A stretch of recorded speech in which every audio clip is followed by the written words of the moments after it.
الحمدللہ رب العالمین، افضل الصلاۃ و اکمل السلام علی سید الانبیاء والمرسلین وعلی آلہ الکرام و اصحابہ العظام اجمعین۔ لفظ لفظ نور اور حرف حرف روشنی سے آراستہ نور قرآن کے ساتھ طاہر بخاری آپ سے مخاطب ہے۔ ناظرین، دوسرے عشرے کے اختتامی لمحات اور اس کے بعد ہم انشاءاللہ آخری عشرہ اتقم من النار اور پھر اس میں بطور خاص نزول قرآن کی بابرکت ساعتیں اور محافل شبینہ اور پھر اس میں قیام اللیل اور عبادات کا جوش اور خروش اور اعتکاف، یہ سارے امور اپنے عروج اور نقطہ کمال کی طرف مائل ہمیں نظر آتے ہیں۔ آج اللہ رب العزت کے فضل اور احسان سے ہم 19ویں پارے کے مضامین سے اکتساب فیض کریں گے۔ یہ 19ویں پارے میں سورہ فرقان کے جلو میں اور اس کے بعد دیگر صورتیں جو ہیں اس سے اکتساب فیض کریں گے۔ 19ویں پارے سے یہ جو صورتیں شروع ہو رہی ہیں سورہ فرقان سے لے کر حامیم تک، یہ مکی صورتوں کا ایک طویل گروپ ہے۔ اس سے قبل ہم نے جو 14 مکی صورتیں تھیں، جو سورہ یونس سے شروع ہو کر سورہ مومنون تک، اور اس کے بعد سورہ نور ایک مدنی صورت، اور اس کے بعد آج شروع ہونے والی صورتوں میں سے 8 مسلسل مکی صورتیں، اور پھر سورہ احزاب مدنی صورت۔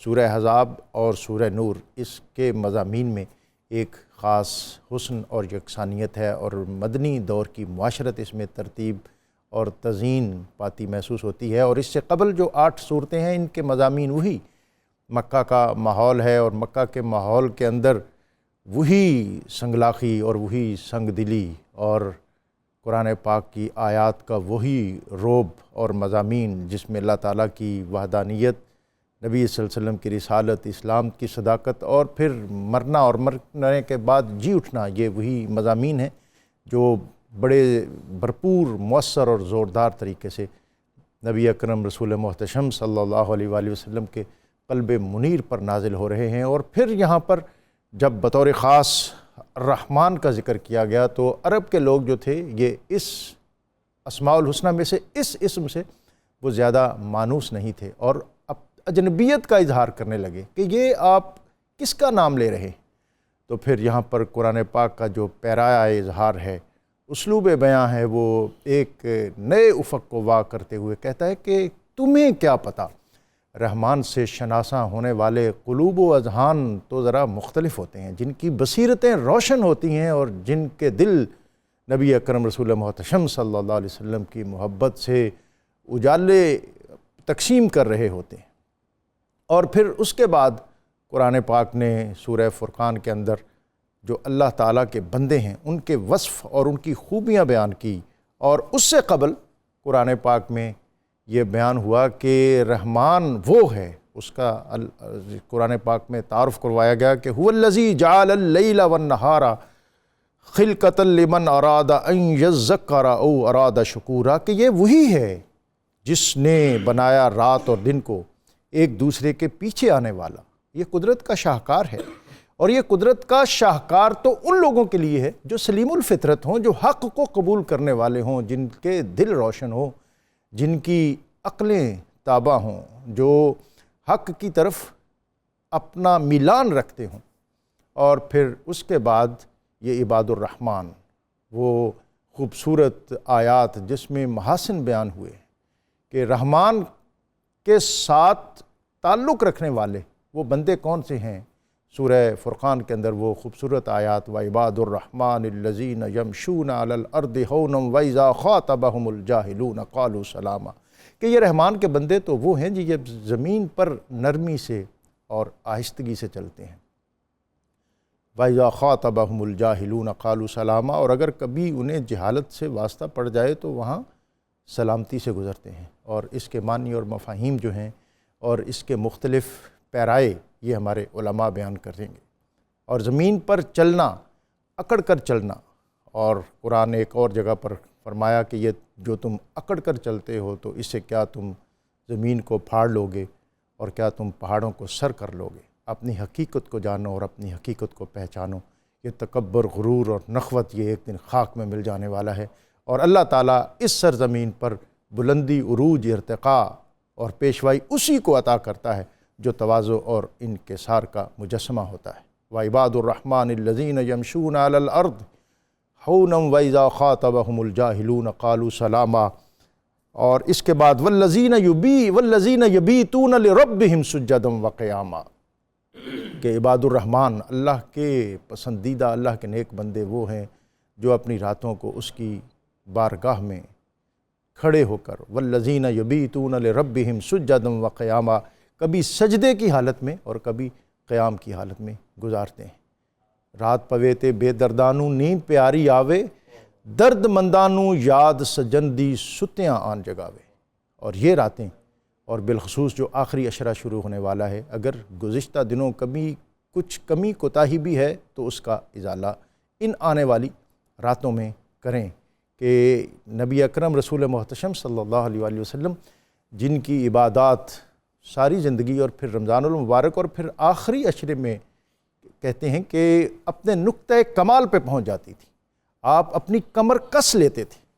اور میں تو اس فقرے اور اس جملے کے جو کیفیت ہے اس کا ادراک ہم کر ہی نہیں سکتے کہ نبی اکرم رسول محتشم صلی اللہ علیہ وسلم جن شب و روز کی ساعتوں کو اس قدر قیمتی بنا دیں ہمارے لیے، اس میں ہمارے لیے مستعد رہنے اور ہونے کے لیے یہ آپ کا فرمان کافی ہے۔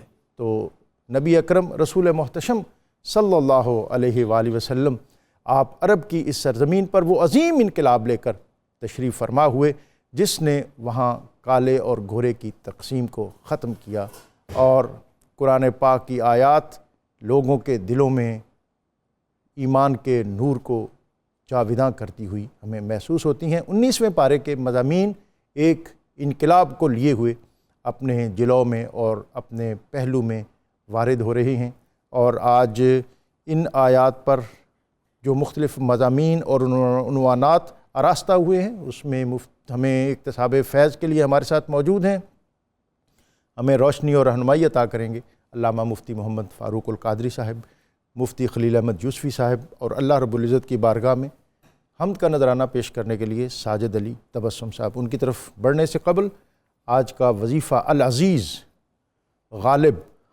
قوی اور بے مثل، اس اسم مبارک کی برکت یہ ہے کہ جو شخص کثرت کے ساتھ العزیز کا ورد کرتا ہے اللہ تعالیٰ اسے ہر میدان میں غلبہ عطا کرتا ہے۔ حضرت آج کے مضامین، یہ آیت 28-29، اس روز ظالم فرد ندامت سے کاٹے گا اپنے ہاتھوں کو اور کہے گا اے کاش میں نے اختیار کیا ہوتا رسول اللہ صلی اللہ علیہ وسلم کی معیت کو، آپ کی صحبت کو۔ بسم اللہ الرحمن الرحیم۔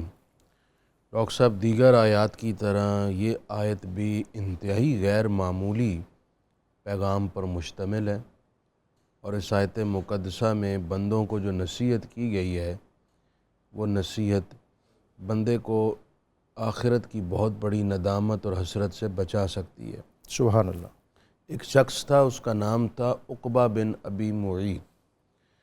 اس نے رحمت کونین صلی اللہ علیہ وآلہ وسلم کے حضور آ کر اسلام قبول کر لیا، حضور کی صحبت میں بیٹھنے لگا، مگر اس کے ساتھ اس نے بری سوسائٹی کو نہیں چھوڑا۔ اس نے ابی بن خلف کے ساتھ اپنا تعلق قائم رکھا، بلکہ وہ تعلق تو یارانے کی نوعیت کی تھا، اتنا قریبی تعلق تھا کہ جو وہ فرمائش کرتا عقبہ اس پر جان چھڑکتا تھا۔ اس نے یہ فرمائش کر دی کہ تم رسول اللہ صلی اللہ علیہ وسلم کو چھوڑ دو۔ اس نے ارتداد اختیار کیا۔ بری سوسائٹی کے برے اثرات نے رسول اللہ کی محفل، مجلس اور آپ پر ایمان اور کلمے سے اسے محروم کر دیا۔ اللہ رب العزت نے دنیا میں تو اسے انتہائی تلخ اور تکلیف دہ انجام دیا ہی کہ وہ مارا گیا۔ بدر کے بعد رسول اللہ صلی اللہ علیہ وسلم نے اس کو موت کی پہلے خبر دے دی تھی اور وہ پریشان رہتا تھا، بالآخر گرفتار ہوا اور حضرت علی نے اس کا سر قلم کر دیا۔ یہاں اس آیت میں جب وہ قیامت کے دن بحضور رب العزت حاضر ہوگا تو اس وقت اس کے کیا اس کی فیلنگز ہوں گی اور اس کے ساتھ کیا حشر بپا ہوگا اس کا ذکر کیا جا رہا ہے۔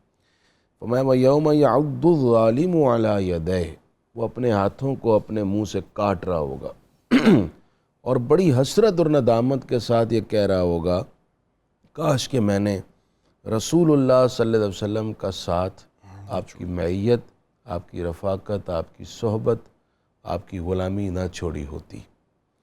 یا ویلتا لیتنی لم اتخذ فلانا خلیلا، پہلی آیت میں فرمایا گیا کہ رسول اللہ کا ساتھ، آپ کی غلامی کی نسبت نہ چھوڑی ہوتی۔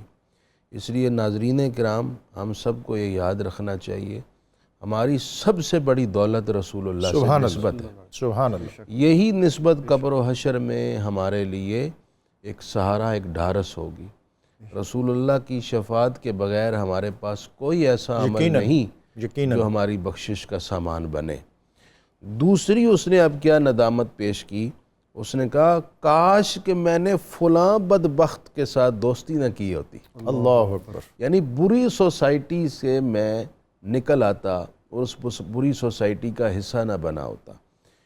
یہ ہے اس دوسری آیت کا میسج کہ بری سوسائٹی اختیار کرنا بربادی ہے اور اچھی سوسائٹی چھوڑ دینا یہ بھی بربادی ہے۔ ان دونوں پہلوؤں پر توجہ دینی چاہیے، اپنی ذات کے لیے اور بالخصوص اپنی اولاد کے لیے نظر رکھنی چاہیے کس سوسائٹی کا حصہ وہ ہیں اور کس سوسائٹی میں جہاں ہونا چاہیے وہاں سے وہ محروم ہے۔ اب اس بری سوسائٹی کا اثر کیا ہوا ایک اور، لَقَدْ أَضَلَّنِي عَنِ الذِّكْرِ بَعْدَ إِذْ جَاءَنِي، کہ اس بری سوسائٹی نے مجھے نصیحت آ جانے کے بعد بھی اللہ کے ذکر سے، اس کی یاد سے محروم کر دیا۔ تو بری سوسائٹی کرتی کیا ہے بندے کو؟ بیسیکلی اللہ سے غافل کرتی ہے۔ اللہ سے غافل ہو جانا اس سے بڑا نقصان کوئی نہیں۔ مال و دولت کا نقصان ہو جانا یہ عارضی نقصان ہے، اور اللہ کی یاد سے غافل ہو جانا یہ اتنا بڑا نقصان ہے کہ یہ بڑے سے بڑے اور برے سے برے انجام۔ پرانے ہم نے بزرگوں سے تو یہی سنا تھا، صحبت صالح ترا صالح کنت، صحبت طالح۔ اور اب پرانی معاشرت میں والدین کی بڑی نظر ہوتی تھی اپنے بچوں کی صحبت پر، ان کی رفاقت پر، کہ وہ کہاں اٹھتے بیٹھتے ہیں۔ جدید جو طرز معاشرت ہے اس میں والدین یہاں اس مرحلے پر کچھ کمزور دکھائی دیتے ہیں، بہت زیادہ کمزور۔ ڈاکٹر صاحب، ایک تو جدید زمانے میں جدید طریقے آ گئے ہیں بہکانے کے، مثلا ہمارے پاس موبائلز ہیں، ویڈیو گیمز ہیں، ٹی وی ہے، مختلف ٹولز ہیں، پھر آئسولیشن ہے، آئسولیشن ہے، بچوں کا کمرہ علیحدہ ہے، والدین کا علیحدہ ہے۔ اس میں جو سب سے زیادہ امپورٹنس ہے نا، ہم یہ نہیں کہتے کہ آپ اپنے بچوں کو یہ چیزیں نہ دیں، ہم یہ کہتے ہیں کہ آپ ان کے ساتھ ٹائم سپینڈ کریں۔ جب ایک بچہ کارٹون دیکھتا ہے آپ اس کے ساتھ بیٹھ کر دیکھیں، کہیں وہ ایسا کارٹون نہ دیکھے جو اس کی عقائد اور اس کے اعمال کی خرابی کا باعث۔ مثلا آپ انڈین کارٹونز دیکھیں ڈاکٹر صاحب، اس کے پیچھے ان کا پورا ایک ایجنڈا ہے۔ اس کارٹون کے اندر وہ اپنی تہذیب دکھاتے ہیں، اپنے وہ جو ان کے باطل عقائد ہیں بھگوانوں سے متعلق، وہ اس میں بت دکھاتے ہیں، وہ بت کے آگے بچے کھڑے ہوتے ہیں، وہ عبادت کرتے ہیں، اس سے مدد طلب کرتے ہیں۔ پھر ان کا جو کلچر لباس کا ہے دوسرا، اسی طرح دیگر اور ہمارے یہ جو ماڈرن تعلیمی ادارے ہیں مفتی صاحب، جی ہاں، جہاں ہم اپنے بچوں کو بڑے شوق سے بھیجتے ہیں، بڑا فخر کے ساتھ، وہاں کے جو سلیبس ہیں اور وہاں کی جو معاشرت ہے، یہ بھی تو کسی سازش سے کم نہیں ہے۔ یہ بھی سازش ہے اور اس سازش کا ادراک ہو چکا ہے، لیکن افسوس کی بات یہ ہے کہ باوجود تنبیہ کرنے کے، باوجود بار بار بتانے کے بھی اس میں تبدیلیاں نہیں ہو رہی۔ یہ تو ڈاکٹر صاحب کام ہے ریاستی سطح کا، اس پر ریاست کو ہوش کرنا چاہیے۔ مانتے ہیں آپ کے اور بہت سارے مسائل ہیں، لیکن ایک کمیٹی ایسی ہونی چاہیے جس میں نہ صرف ممتاز ماہرین تعلیم ہوں بلکہ اس میں دینی اس لیول کے اسکالرز ہوں جو ان خرابیوں کو اور بھانپتے اقبال ہیں، نے تاکہ بہت پہلے بہتر سے کہا تھا بہتری کہ اور یہ اہل کلیسا کا نظام تعلیم جی ایک سازش ہے فقط دین مروت کے خلاف۔ اگلا موضوع ہے ہمارا مرج البحرین، قدرت کا شاہکار میٹھا اور کھاری سمندر ایک ساتھ، آیت 53۔ بسم اللہ والصلاۃ والسلام علی رسول اللہ۔ محترم المقام، آج کا یہ جو ٹاپک وہو الذی مرج البحرین، اللہ تعالیٰ کی قدرت کا بہت بڑا مظہر ہے۔ ہمارے ہاں جو دریا اور نہریں ہیں، ان کی روانی کی وجہ سے بڑے بڑے باندھ باندھے جاتے ہیں تاکہ یہ بستیوں کو تباہ نہ کر دیں۔ رب کائنات جل جلالہ نے حکم صرف ارشاد فرمایا کہ آپس میں نہیں ملنا، تو ایک طرح طغیانی کے باوجود آپس میں نہیں ملتے۔ واہ سبحان اللہ، میٹھا اپنی سبحان جگہ اللہ، رہتا ہے اور کھارا اپنی جگہ سبحان رہتا ہے۔ اللہ، اور سبحان کبھی کبھی ان کی طغیانی پہاڑوں کی مثل بھی ہوتی ہے، اللہ لیکن اکبر، پھر بھی اللہ تعالیٰ جل جلالہ کے حکم کے پابند رہتے ہیں اور اپنی اپنی حدود کے اندر رہتے ہیں۔ سبحان اللہ، اس سے جو سب سے بڑا سبق ملتا ہے وہ یہ ہے کہ اللہ تعالیٰ ایک جگہ پر متعدد نظام چلانے کی صلاحیت رکھتا ہے، کیونکہ وہ قادر مطلق ہے۔ اس میں 2-3 مثالیں عرض کروں گا۔ ایک ہی جگہ زمین کے اندر اگر انسان 2 مختلف بیج بو دے تو رب کائنات جل جلالہ ایک ہی زمین ایک ہی پانی کے ساتھ 2 علیحدہ علیحدہ پھل اگا دیتا۔ سبحان اللہ، اگر ایک قبر کے اندر، یہ عقائد کے حوالے سے ضروری تھا جو میں عرض کرنے لگا ہوں، اگر ایک قبر کے اندر مسلمان اور کافر دونوں اکٹھے داخل کر دی جائیں حادثاتی طور پر، تو اللہ تبارک و تعالی جل جلالہ قادر مطلق ان دونوں کے لیے علیحدہ علیحدہ نظام قائم کرتا ہے۔ وہی قبر مومن کے لیے جنت کا باغ بن جاتی ہے اور کافر کے لیے جہنم کا گڑھا بن جاتی ہے۔ سبحان اللہ، اور پھر اس کے اندر ایک اور قرآن مجید کی مثال ہے حضرت سیدنا عزیر علیہ السلام کی، کہ جب اللہ تبارک و تعالی جل جلالہ نے عزیر علیہ السلام کو یہ بتلانا تھا کہ میں مردے کیسے زندہ کرتا ہوں، تو ان کو نیند غالب کر دی ان پہ۔ انہوں نے اسی درخت کے ساتھ اپنا کھانا اور پانی لٹکا دیا اور اسی جگہ اپنے دراز گوش کو باندھ دی۔ جب اللہ تعالیٰ نے بیدار فرمایا تو فرمایا فانظر الی طعامک و شرابک لم یتسنہ، پانی کی طرف دیکھے اور کھانے کی طرف دیکھے، 100 سال کے باوجود میں نے بدبودار ہونے نہیں دیا، ذائقہ اس کا بالکل تر و تازہ۔ وانظر الی حمارک، اپنے دراز گوش کی طرف دیکھے، جب دیکھا تو نہیں تھا، پھر بتایا کہ دیکھ لیں ایک ہی جگہ کے اوپر میں نے ایک چیز کے اوپر 100 سال گزار دیے اور آپ پر اور کھانے پر میں نے ایک لمحہ گزرنے نہیں دیا۔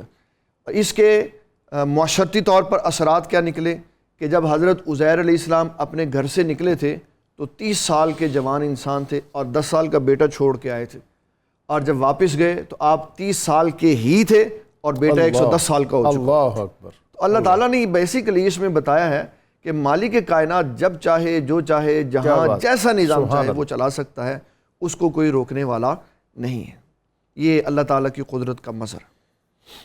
سورہ فرقان وعباد الرحمن الذین یمشون علی الارض ہونا واذا خاطبہم الجاہلون قالوا سلاما، 63 سے 74، 63 سے 74 آیت۔ جی ڈاکٹر صاحب، ان آیات میں اللہ تعالیٰ نے کامل مومنین کے 12 اوصاف ذکر فرمائے، سبحان اللہ، جس میں یہ 12 وصف ہوں وہ مومن کامل ہو۔ سبحان اللہ، یہ اللہ تعالیٰ کی مہربانی ہے کہ اس نے کسی چیز میں ابہام نہیں رکھا۔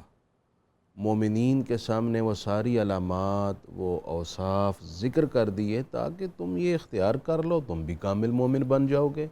ایسا کوئی مشکل نہیں ہے کہ تم نہیں بن سکتے، تمہارے اندر استعداد اور صلاحیت بھی رکھی گئی ہے اور تمہیں وہ سارا سلیبس بھی دے دیا گیا ہے۔ سبحان اللہ، اب تم محنت کرو اور تم یہ مقام حاصل کر لو۔ اب وہ 12 اوصاف کیا ہیں، میں اوصاف گن دیتا ہوں۔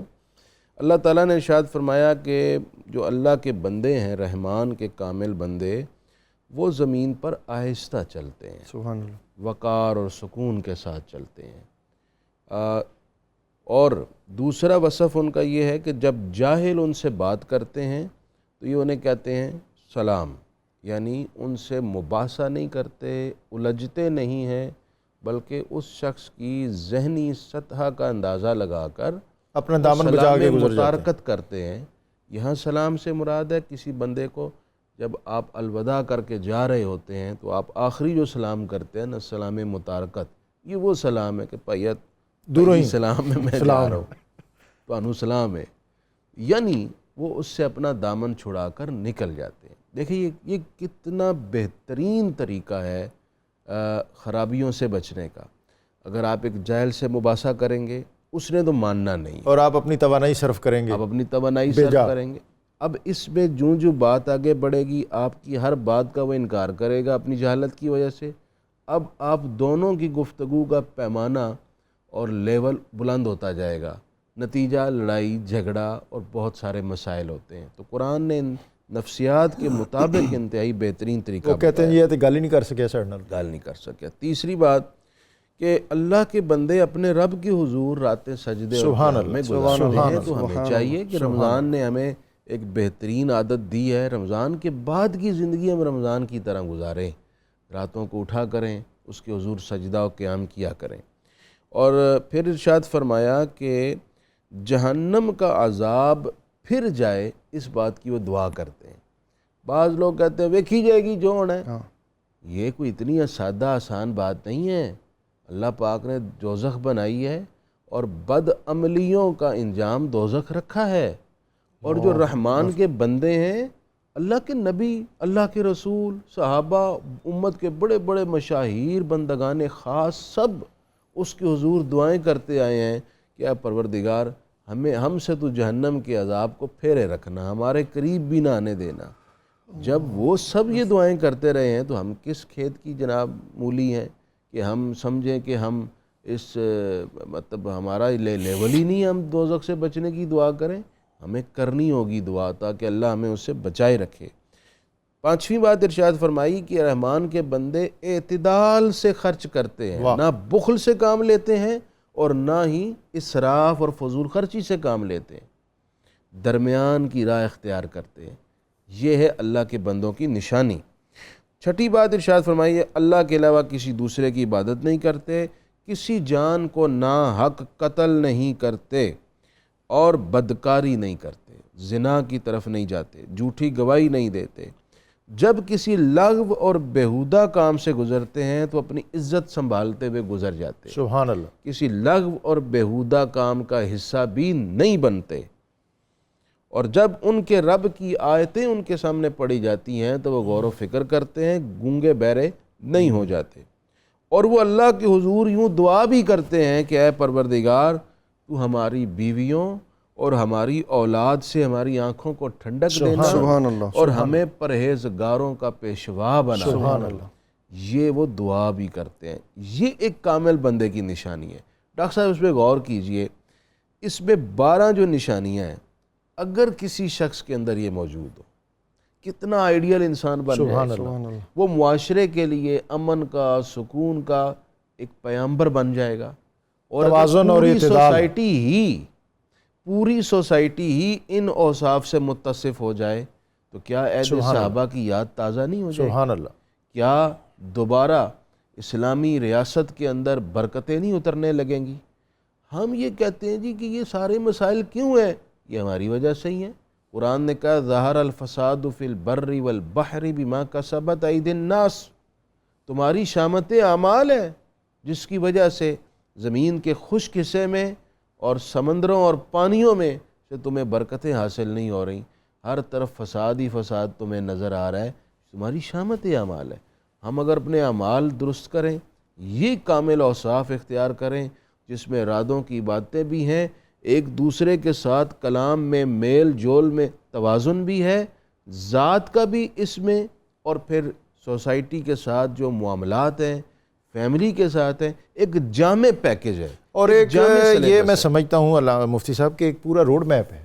جی بالخصوص اگر ہم ایک آیت اذا انفقوا لم یسرفوا ولم یقتروا وکان بین ذلک قواما, فرد سے لے کر سوسائٹی تک اور ایوان بالا سے لے کر عام فقیر کی جھونپڑی تک, اگر یہ اعتدال اور توازن آ جائے تو پھر ہمارے جتنے مسائل ہیں میرا خیال ہے اس میں حل ہو جاتے ہیں. بہت بڑا حصہ حل ہو سکتا ہے. جی آپ دیکھیے اس وقت جو اللہ تللے ہیں اس پر کروڑوں روپیہ, اربوں روپیہ خرچ ہوتا ہے. اگر وہی پیسہ بچے اور صحیح مصرف پر خرچ ہو تو اس ریاست سے بوجھ کم ہوگا, اور جو عوامی مسائل ہیں وہ کسی حد تک ڈیل ہوں گے. قرآن کا ایک ایک حرف حکمت سے لبریز. یہی تو کیا تھا جی خلفائے راشدین میں. بالکل صحیح ہے. اپنی ذات کے حوالے سے وہ سادہ زندگی گزار رہے ہیں اور رعایا کو وہ بھرپور آرائشیں اور سہولتیں یعنی بیت المال کو وہ انہوں نے قوم کی امانت سمجھا تھا. جی بالکل. یعنی اسٹیٹ بینک جو ہے یہ ہماری ملکیت نہیں ہے, یہ قوم کا ہے, اور قوم کی ایک ایک پائی جو ہے یہ ان کی امانت تک پہنچانی ہے. سورۃ الشعراء اس کا آغاز ہو رہا ہے, اور پھر اس میں آیت نمبر 3 جناب. سورۃ الشعراء میں جو بنیادی اس کا نام رکھا گیا وہ شعر و شاعری کی وجہ سے رکھا گیا کہ شعر نبی صلی اللہ علیہ وسلم نہیں فرماتے تھے, لیکن آپ نے کسی کو روکا نہیں اور فرمایا کہ شعر میں حکمت بیان کی گئی, اس وجہ سے اس کا نام سورۃ الشعراء رکھا گیا. تیسری اس کی جو آیت ہے وہ نبی صلی اللہ تعالیٰ علیہ وسلم کی انتہائی شفقت اور مہربانی پر دلالت کرتی ہے. اللہ تعالیٰ ارشاد فرماتا ہے لعلک باخع نفسک الا یکونوا مؤمنین. میرے حبیب صلی اللہ علیہ وسلم آپ اس وجہ سے کیا اپنی جان گوا دیں گے کہ یہ ایمان کیوں نہیں لا رہے؟ اس سے پتہ چلتا ہے نبی صلی اللہ علیہ وسلم ہر وقت کتنی فکر میں رہتے تھے کہ کوئی وقت ایسا آئے میں تبلیغ کروں تو یہ مسلمان ہو جائے. ایک حدیث شریف میں آتا ہے رسول اللہ صلی اللہ تعالیٰ علیہ وسلم ارشاد فرماتے میں جہنم کے کنارے پہ کھڑا ہوں اور وہاں سے میں لوگوں کو پکڑ پکڑ کے باہر نکال رہا ہوں تاکہ لوگ اندر نہ گر جائیں. فرمایا پھر بھی بعض بدبخت ایسے ہیں جو اندر گر جاتے. اللہ تعالیٰ نے کتنے نبی صلی اللہ علیہ وسلم کے ایسے اوصاف بیان کیے جن میں آپ کی امت کے ساتھ خیر خواہی پتہ چلتی ہے. فرمایا حریص علیکم بالمؤمنین رؤوف رحیم, کہ مومنوں کے چاہنے والے ہیں اور تکلیف تمہیں پہنچتی ہے اور اس کے اثرات نبی صلی اللہ علیہ وسلم تک پہنچتے. آپ نے یہ آپ کی تبلیغی زندگی کا ایک بہت بڑا پہلو ہے کہ آپ نے آیت اترنے کے بعد کبھی یہ نہیں کہا تھا کہ میں صبح ہونے کا انتظار کروں گا پھر جا کے اس آیت کی تبلیغ کروں گا اور لوگوں کو بتاؤں گا. جو ہی حضرت جبرائیل علیہ السلام آیت لے کے نازل ہوتے, نبی صلی اللہ تعالیٰ علیہ وسلم فوری طور پر حضرت سیدنا صدیق اکبر رضی اللہ تعالیٰ عنہ کے پاس جا کر اس آیت کو ڈلیور کرتے اور پھر جو قریب موجود ہوتا اس کو جا کر احکامات سناتے. سورۃ الشعراء کے مضامین ہیں. میں مفتی صاحب دوبارہ حاضر ہوں گا تو اس پر آپ سے کمنٹ بھی چاہوں گا اور پھر اس سے آگے جو مضامین ہیں ان پر بھی آپ سے رہنمائی لوں گا. ناظرین یہاں وقت ہے ایک بریک کا, بریک سے واپس آئیں گے تو آج کے مضامین پر اپنے علماء سے مزید بات کریں گے.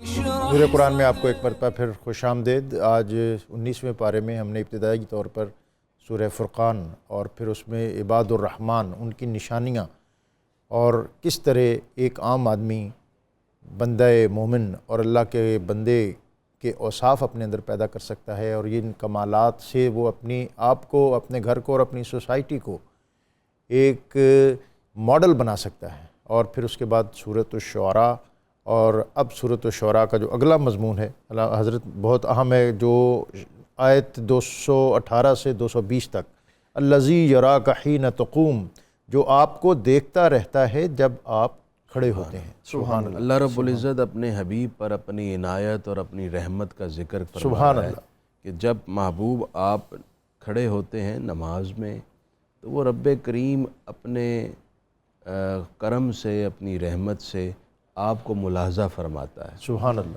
اور اگلی آیت میں فرمایا تقلبک فی الساجدین, اور نمازیوں میں آپ کے دورے کو, یعنی جب اللہ کے رسول صلی اللہ علیہ وسلم نماز ادا فرماتے ہوئے رکوع سے قیام پھر سجدے کی طرف جو تقلب فرماتے, یعنی رکوع سے کھڑے ہوتے, قیام ہوا, پھر اس کے بعد آپ سجدے میں تشریف لے جاتے, تو یہ جو ایک رکن سے دوسرے رکن کی طرف آپ کا انتقال ہے, یہ جو سارا تقلب ہے اللہ فرما رہا ہے کہ یہ جو تقلب ہے یہ بھی میری چشم عنایت ہوتی ہے سبحان اللہ. اور میں آپ کو دیکھ رہا ہوتا ہوں. لیکن اس کے 2-3 معنی اور بھی مفسرین نے بیان فرمایا ہے. ایک یہ صحیح بخاری کی حدیث ہے کہ حضور علیہ السلام نماز پڑھا رہے تھے, کچھ صحابہ کرام رکوع اور سجدے میں حضور سے پہلے تشریف لے گئے.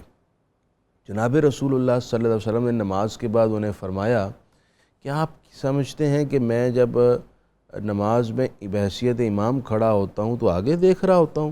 واللہ ما یخفی علی خشوعکم ولا رکوعکم, میں جب آگے کھڑا ہوتا ہوں نا, اللہ کی عزت کی قسم ہے اس وقت بھی آپ کے دل کی کیفیات اور آپ کا رکوع و سجود میرے سامنے ہوتا ہے۔ سبحان اللہ، اور پھر فرمایا انی لاراکم من ورائی ظہری، اور میں اپنے پیٹھ پیچھے ایسے ہی دیکھ رہا ہوتا ہوں جیسے اپنے سامنے دیکھ رہا ہوتا ہوں۔ سبحان یہ اللہ کے رسول علیہ السلام کی شان بصیرت، شان بصارت ہے کہ آپ صلی اللہ علیہ وسلم اس طرح چیزوں کو ملاحظہ فرماتے۔ آپ کے لیے ساری سمتیں اللہ تعالیٰ نے آپ کے سامنے کر دی تھیں، کوئی شے آپ سے پوشیدہ نہیں رکھی، آگے پیچھے ہر طرف تمام معاملات، ایون کہ وہ معاملات جو انسانی آنکھ نہیں دیکھ سکتی، وہ دل کے کیفیات ہیں، تصورات ہیں، خیالات ہیں، رسول اللہ صلی اللہ علیہ وسلم اس پر بھی واقف تھے۔ ایک معنی اس آیت کا مفسرین نے یہ بیان فرمایا۔ تیسرا معنی انہوں نے یہ بیان فرمایا کہ رسول اللہ صلی اللہ علیہ وسلم کی امت سے جب تہجد کا حکم اٹھا لیا گیا، اس کی فرضیت اٹھا لی گئی، رسول اللہ پر تو فرض ہے، لیکن صحابہ کرام علیہم الرضوان پر جو اس کا ایک لزوم تھا وہ اٹھایا گیا اور اس کا استحباب، اس کی سنیت باقی رکھی گئی۔ تو حضور علیہ السلام تشریف لے گئے تہجد کے وقت مدینہ طیبہ کی گلیوں میں، دیکھوں کہ اب اس کا لزوم تو اٹھ گیا ہے، لیکن کیا میرے صحابہ پھر بھی یہ پڑھ رہے ہیں؟ تو بحیثیت سربراہ ریاست رسول اللہ صلی اللہ علیہ وسلم رات کے وقت اپنے رعایا کے عبادات کے معاملات کو بھی مانیٹر کرتے تھے۔ سبحان اللہ، یہ بھی ایک سبق ہے ریاست کو چلانے والوں کے لیے۔ سبحان اللہ، آپ جب گئے تو آپ نے صحابہ اکرام کو دیکھا، وہ اٹھے ہیں جیسے شہد کے چھتے میں مکھیاں جمع ہوتی ہیں تو ایک خاص آواز پیدا ہوتی ہے، اس طرح کی آواز آ رہی تھی مدینے کی گلیوں سے۔ اللہ، آپ خوشی خوشی واپس تشریف لائے تو یہ آیت اتری، اس میں بتایا گیا کہ ہم آپ کا یہ دور فرمانا دیکھ رہے ہیں۔ سبحان اللہ، سبحان اللہ۔ اور چوتھا معنی جو مفسرین نے بیان فرمایا وہ یہ ہے کہ رسول اللہ صلی اللہ علیہ وسلم کا نور مبارک سبحان اللہ، حضرت آدم علیہ السلام سے انبیاء میں منتقل ہوتا ہوا حضرت سیدنا عبد المطلب، پھر سیدنا عبداللہ، سیدہ آمنہ میں منتقل ہوا، پھر حضور علیہ السلام اس کائنات میں جلوہ افروز ہوئے۔ تو یہ جو تنقل تھا ایک نبی سے دوسرے نبی میں، پھر سیدہ آمنہ تک نور کا جو منتقل ہونا ہے، ایک رائے یہ ہے جس کو علامہ سید محمود آلوسی نے ذکر فرمایا، اور فرمایا کہ اس آیت سے پتہ چلتا ہے کہ آپ کے والدین پاک بھی جو ہیں وہ موحد اور مومنین ہیں۔ سبحان اللہ، سبحان اللہ۔ انہوں نے یہ استدلال بھی اس آیت سے کیا، انہوں نے فرمایا کہ ایک اس کا معنی یہ بھی ہے کہ حضور کا نور منتقل ہونا اللہ فرما رہا ہے کہ محبوب ہم ملاحظہ فرما رہے تھے۔ تو ان دونوں آیات میں اللہ کے حبیب علیہ السلام کی زبردست شان و عظمت کا بیان ہے۔ سبحان اللہ۔ جی بسم اللہ۔ سورہ نمل کا آغاز ہو رہا ہے، اور اے چونٹیوں گھس جاؤ اپنے بلوں میں۔ وقالت نملۃ یا ایھا النمل ادخلوا مساکنا۔ سبحان اللہ۔ اللہ تبارک و تعالیٰ نے انبیاء کو بڑی نرالی شانیں عطا فرمائی ہوتی ہیں، ان کی زندگیوں کا نظام ایسا ہے کہ جدید ترین ٹیکنالوجی جو شے اس کی ایکسس میں نہیں ہوتی، اللہ تعالیٰ وہ چیز اپنے نبیوں کے اختیار میں عطا فرماتا ہے۔ سبحان اللہ۔ 3 میل کے فاصلے پر حضرت سیدنا سلیمان علیہ السلام نے اس چونٹی کا خطاب سنا جو اپنی مملکت میں، ریاست میں اپنی چونٹیوں سے بات کر رہی تھی کہ حضرت سلیمان علیہ السلام اور ان کا لشکر آ رہا ہے تو اپنے بلوں میں چلی جاؤ۔ اللہ اکبر۔ اس آواز کو اللہ تعالیٰ نے حضرت سیدنا سلیمان علیہ السلام کے کان مبارک میں پہنچا۔ اور اس میں جو عقیدہ ہمیں ملا وہ یہ کہ آوازیں اللہ تبارک و تعالیٰ پہنچا دیتا۔ امام بخاری رحمۃ اللہ علیہ نے اس میں جو سپورٹیو حدیث لکھی، صحابہ اکرام نے تشہد میں التحیات للہ والصلوات والطیبات السلام علی اللہ، السلام علی جبرائیل، السلام علی فلاں، السلام علی فلاں پڑھا۔ تو آپ نے نماز کے بعد فرمایا یہ کیا کر رہے ہو؟ کہا حضور ہم سلام پڑھ رہے اللہ۔ فرمایا اللہ تو خود سلام ہے۔ تو فرمایا تم یہ کہا کرو السلام علیک ایھا النبی ورحمۃ اللہ وبرکاتہ۔ سبحان اللہ۔ اور امام بخاری رحمۃ اللہ علیہ فرماتے ہیں جب تم یہ کہو گے السلام علینا وعلی عباد اللہ الصالحین، تو اللہ تعالیٰ تمہارا سلام پہنچا دے گا ہر سالے بندے کو، چاہے وہ زمین پہ ہو چاہے آسمان پہ ہو۔ سبحان اللہ، سبحان اللہ۔ کتنا خوبصورت نظام بتایا کہ آوازیں اللہ تعالیٰ پہنچا دیتا۔ حضرت سیدنا سلیمان علیہ السلام نے جب یہ آواز سنی تو فتبسم ضاحکا من قولہا، تو آپ چونٹی کی اس آواز سے مسکرائے۔ اللہ تعالیٰ نے نبیوں کا مسکرانا بھی قرآن شریف میں بیان کیا، سبحان اللہ۔ اور آپ نے پھر اس نعمت کے ملنے پر اللہ تعالیٰ سے کہا ربی اوزعنی ان اشکر نعمتک التی انعمت علی وعلی والدی، کہ یا اللہ مجھے توفیق دے کہ میں شکر ادا کروں تیری ان نعمتوں کا جو تو نے مجھ پر کی اور میرے والدین پہ کی۔ پھر فرمایا یا اللہ مجھے توفیق دے کہ میں تیرے صالح بندوں میں شامل ہو جاؤں. نبی اللہ ہیں، صالحین کی سب سے اپر کلاس کیٹیگری میں ہیں، اس کے باوجود امت کو تعلیم و تبلیغ کرنے کے لیے بتاتے ہیں کہ ہر وقت صالحین کی کوشش کرنی چاہیے کہ اللہ تعالیٰ صالحین کی جماعت میں داخل کرے. جیسے حضرت سیدنا یوسف علیہ السلام نے کہا رب قد آتیتنی من الملک وعلمتنی من تأویل الاحادیث، یا اللہ تو نے مجھے ملک عطا فرمایا اور خوابوں کی تعبیر کا علم عطا فرمایا، تو مجھے مسلمان ہی فوت کرنا اور صالحین کی جماعت کے ساتھ ملانا. سبحان تو اللہ. یہ بڑا خوبصورت مسئلہ ہے کہ اللہ تعالیٰ کے نبی صالحین کے ساتھ وابستہ ہونے کی تعلیم و تلقین کرتے. اور حضرت سلیمان علیہ السلام کے انہی واقعات کے تسلسل میں اب وہ مرحلہ ہے وَإِنَّهُ مِن سُلَيْمَانَ وَإِنَّهُ بِسْمِ اللَّهِ الرَّحْمَٰنِ الرَّحِيمِ. مکتوب سلیمانی اور ہدہد اور ملکہ بلقیس. جناب ہدہد نے آ کر خبر دی، ایک ملکہ ہے، اس طرح کا اس کا تخت ہے، ایک سلطنت ہے. جناب سلیمان علیہ السلام نے اس کی طرف ایک خط تحریر فرمایا اور ہدہد کی ڈیوٹی لگائی کہ پہنچاؤ، اور بلقیس کو دعوت اسلام دی. ملکہ بلقیس نے اپنی سلطنت کے عمائدین سے مشورہ کیا اور نجات اسی میں سمجھی کہ ہم جائیں، جا کر پہلے دیکھیں، اگر وہ واقعتاً اللہ کے نبی ہیں تو ہمیں ان کی دعوت قبول کرنی چاہیے، ورنہ انجام اچھا نہیں ہوگا. ملکہ بلقیس اب آ رہی ہیں حضرت سلیمان علیہ السلام کی خدمت میں. 3 میل کا فاصلہ باقی رہ گیا. حضرت سلیمان علیہ السلام نے اپنے درباریوں سے فرمایا کہ ایھا الملأ ایکم یأتینی بعرشہا قبل ان یأتونی مسلمین. اس سے پہلے کہ بلقیس تسلیم و رضا کے ساتھ، عاجزی انکساری کے ساتھ ہمارے سامنے اطاعت کے لیے سر جھکاتے ہوئے حاضر ہو، میں چاہتا ہوں اس کا تخت یہاں آ جائے. تو کون لے کر آئے گا؟ قال عفریت من الجن، ایک جن کھڑا ہوا. انا آتیک بہ قبل ان تقوم من مقامک، حضور والا میں یہ خدمت انجام دیتا ہوں، تخت بلقیس لے آتا ہوں. کتنی دیر میں لاؤ گے؟ حضور آپ کی مجلس کے اختتام سے قبل لے آؤں گا. جناب سلیمان علیہ السلام کی مجلس علی صبح شروع ہوتی اور دوپہر سے قبل تک وہ مجلس جاری رہتی، پھر ختم ہو جاتی. 11-12 یعنی بجے آپ تک. کہہ سکتے ہیں کہ 4 گھنٹے 5 گھنٹے اتنی دیر کی مجلس ہوگی. تو اتنے مختصر سے ٹائم میں اتنا طویل سفر کر کے جانا اور اتنا بھاری بھرکم تخت جس سے سینکڑوں افراد مل کر اٹھاتے ہیں وہ لے کر آنا، یہ بھی کوئی چھوٹی بات تو نہیں تھی. لیکن جنوں کے پاس یہ طاقت ہے کہ وہ بڑے بڑے کام چٹکی بھر میں کر جاتے ہیں. تو جب اس نے کہا جی میں لے آؤں گا، اور اس نے یہ بھی کہا وَإِنِّي عَلَيْهِ لَقَوِيٌّ أَمِينٌ، میں اس کام میں قوت والا بھی ہوں اور امانت دار بھی ہوں. یہ بڑی اہم بات ہے. ویسے بڑی تو اس اہم نے بات. شاید ایسی کہہ دی ہو، لیکن یہ پورا کوڈ آف لائف ہے. جی اس سے ایک بات یہ بھی معلوم ہوئی کہ جنات میں بھی تابع فرمان ہیں.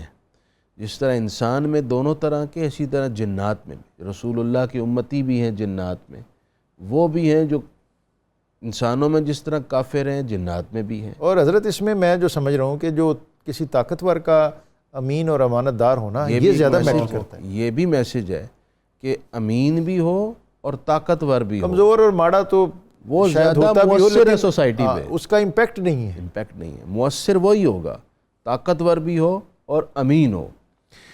قال الذی عنده علم من الکتاب، سلیمان علیہ السلام نے فرمایا کہ یہ تو تاخیر ہو جائے گی، اس سے پہلے کوئی لے کر آئے. سبحان اللہ. آپ کی مجلس میں ایک صاحب کھڑے ہوئے، عندہ علم من الکتاب، اللہ، ان کے پاس کتاب کا علم ہے. سبحان اللہ. اب یہ کتاب کون سی تھی جس کا علم ان کے پاس ہے؟ ممکن ہے کہ وہ زبور کا علم ہو، لیکن اگر کسی کے پاس قرآن کا علم ہے سبحان جو ساری کتابوں کی سردار ہے، اس کی شان و عظمت اور اس کی روحانی قابلیت کا کیا عالم ہوگا.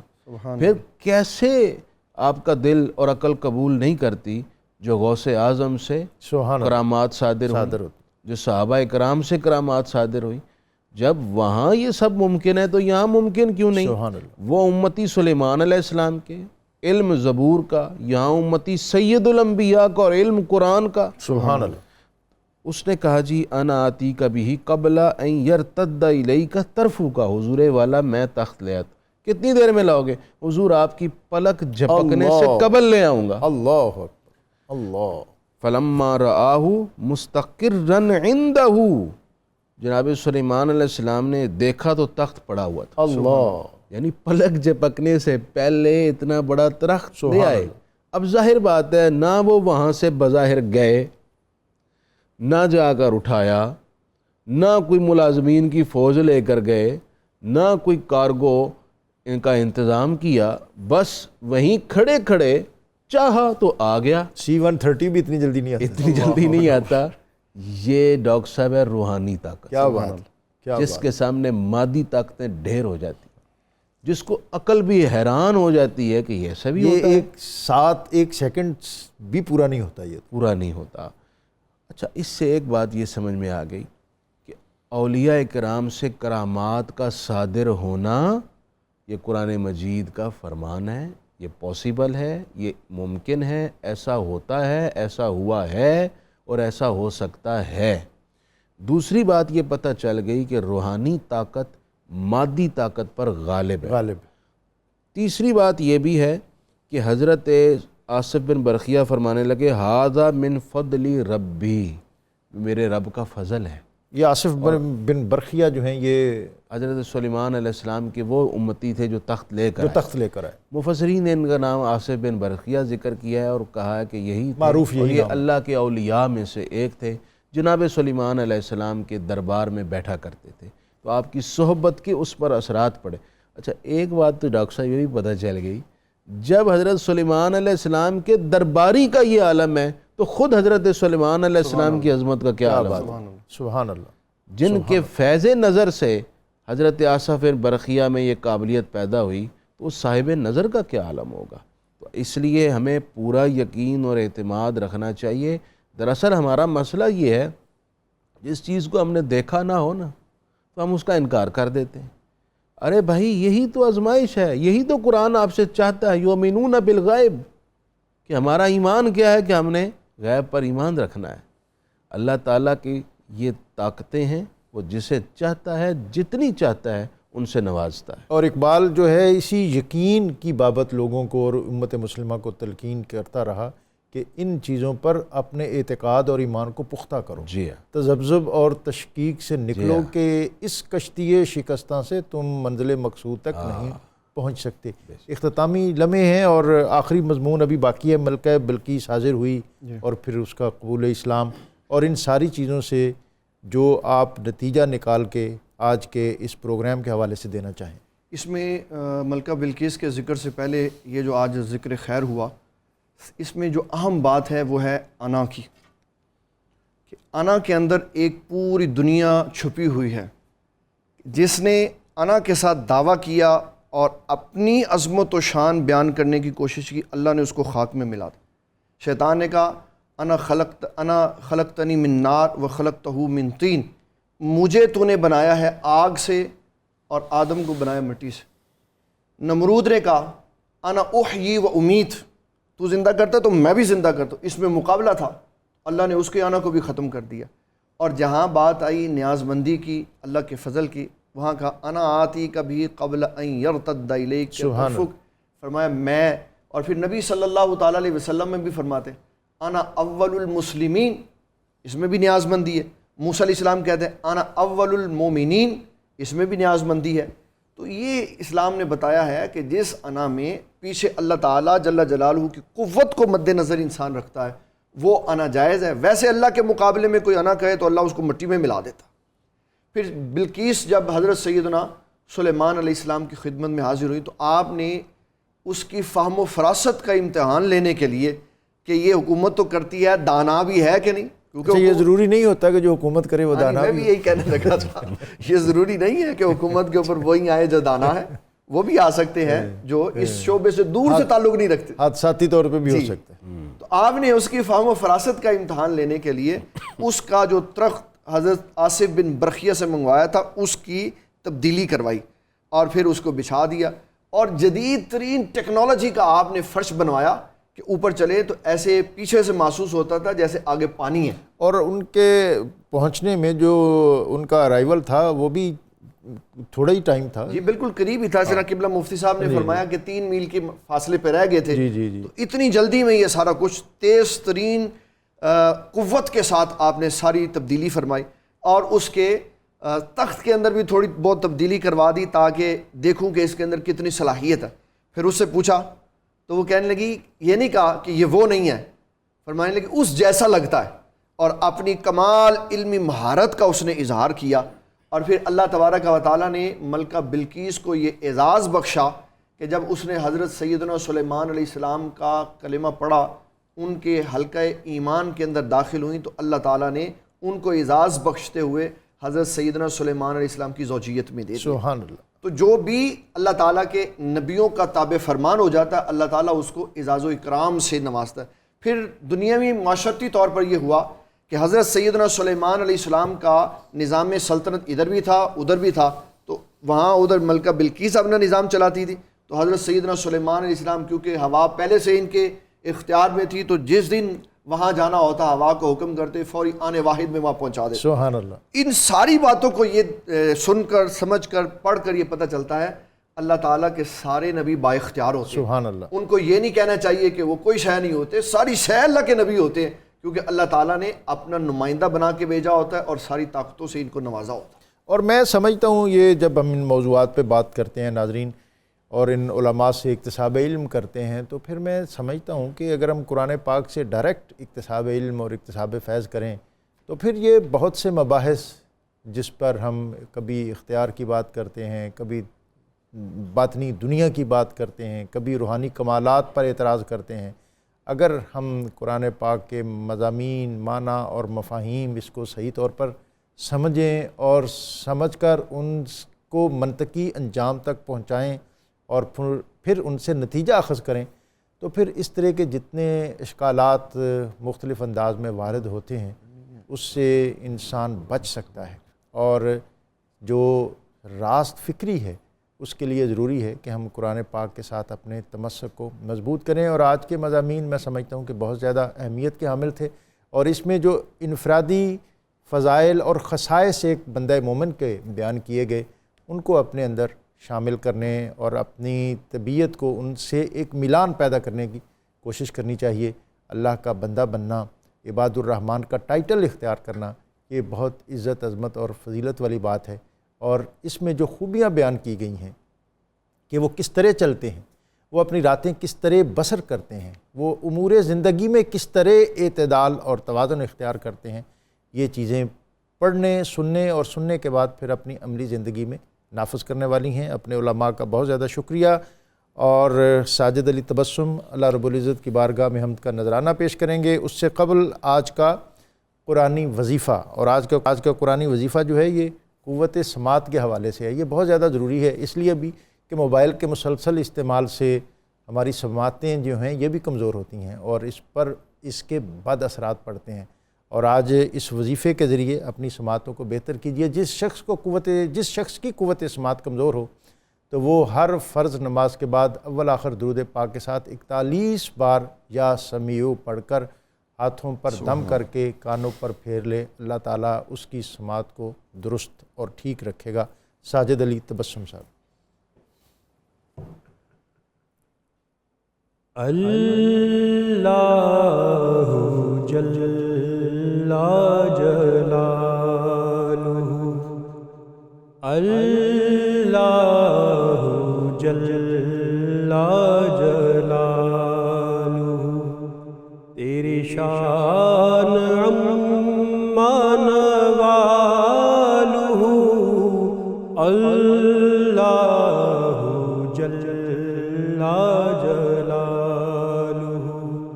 اللہ جل جلالہ.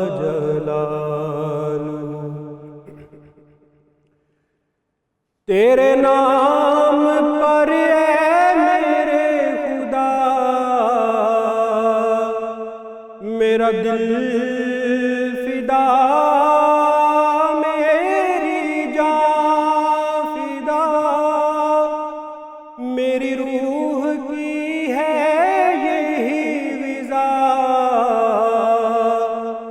تیرا نام لب پہ رہے صدا، تیرا نام لب پہ رہے صدا، وہ تیری رضا میری آرزو، اللہ جل جلالہ،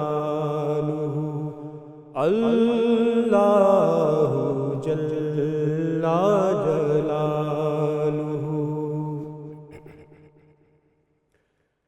تجھے بے نیازی کا واسطہ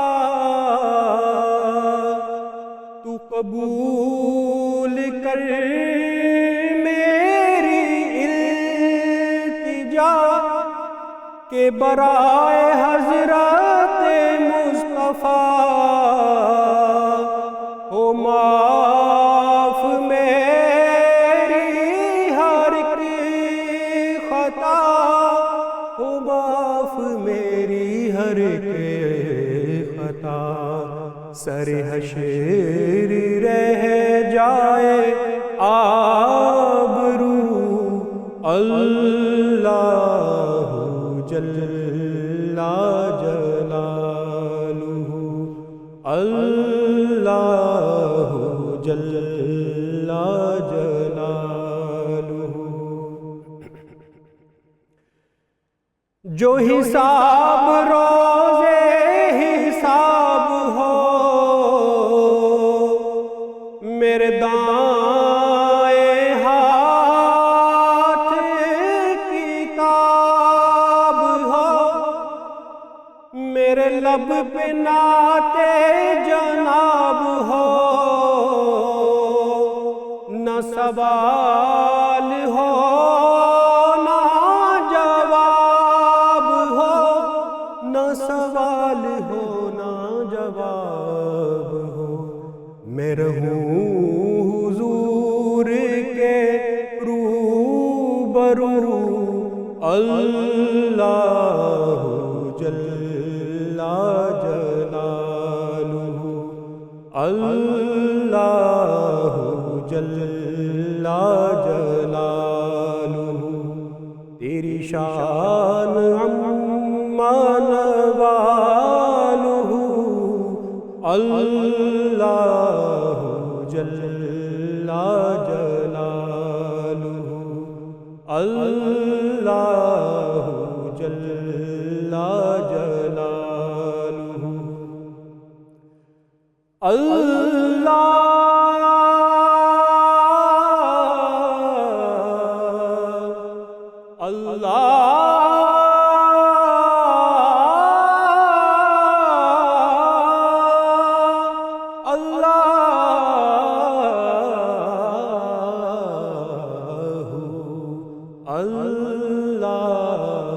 جل جلالہ، اللہ